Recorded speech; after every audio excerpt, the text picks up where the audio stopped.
और वहीं यूएई के विदेश मंत्रालय का स्टेटमेंट आपको बता देते हैं। यूएई ने तेहरान में अपना दूतावास बंद कर दिया है। ईरान से अपने दूतावास को यूएई ने वापस बुला लिया है।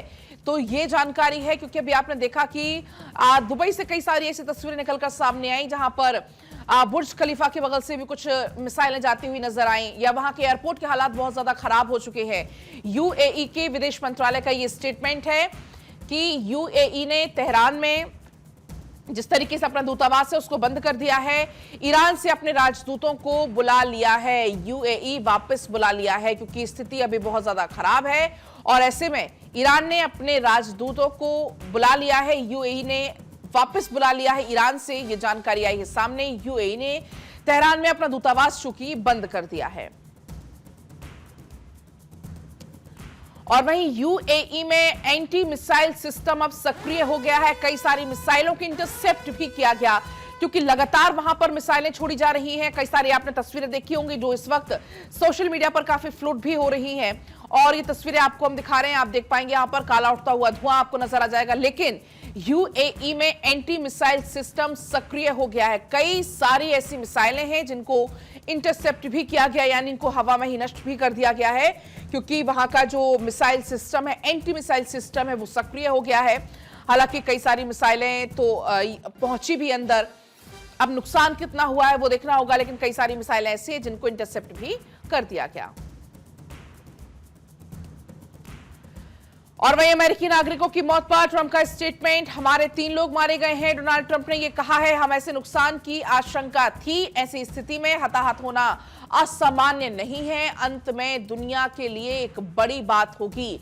ट्रंप की तरफ से यह कहा गया है क्योंकि ये जो पूरी स्थिति बनी हुई है इस वक्त, ऐसे में लगातार लोगों की मौत हो रही है और अमेरिकी नागरिकों की भी इसमें मौत हुई है। ट्रंप ने उनको लेकर स्टेटमेंट दिया है कि हमारे अब तक 3 लोग मारे गए हैं। हालांकि ईरान कह रहा है कि 560 यूएस सैनिक मारे गए हैं, लेकिन यहां पर ट्रंप की तरफ से यह कहा गया है कि हमारे 3 लोग मारे गए हैं।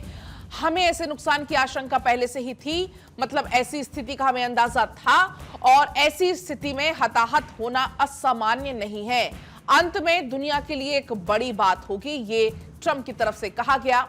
और जब खामेनी की मौत का जिक्र ट्रंप ने किया तो यह कहा भी कि दुनिया का सबसे क्रूर शासक जो कि अब मारा गया वो हमसे बच नहीं सका, ये कहा गया था। इसी बीच एक और स्टेटमेंट आपको बता देते हैं, व्हाइट हाउस का स्टेटमेंट है कि अभी ईरान पर हमले जारी रहेंगे, अंत में ईरानी नेताओं से बात करेंगे ट्रंप। ये जानकारी निकलकर सामने आई है क्योंकि ट्रंप ने यह कहा कि ये जो युद्ध है अभी वो 4 हफ्ते तक चलने वाला है, यानी कि लगभग 1 महीने तक चलने वाला है। और व्हाइट हाउस की तरफ से भी कुछ यही कहा गया। व्हाइट हाउस की तरफ से यह कहा गया, ईरान पर हमले के बाद व्हाइट हाउस ने यह कहा कि अभी ईरान पर हमले जारी रहेंगे, अंत में ईरानी नेताओं से बात करेंगे ट्रंप, ये व्हाइट हाउस ने कहा है। लेकिन अभी ऐसा लग रहा है मानो ईरान सुनने के लिए तैयार नहीं है, बातचीत करने के लिए, टेबल पर आने के लिए तैयार नहीं है। अभी आक्रामक अंदाज में फिलहाल ईरान नजर आ रहा है और ट्रंप ने यह कहा भी कि लगभग 4 हफ्ते तक पहले युद्ध चलेगा और अंत में फिर ईरानी नेताओं से बातचीत करेंगे।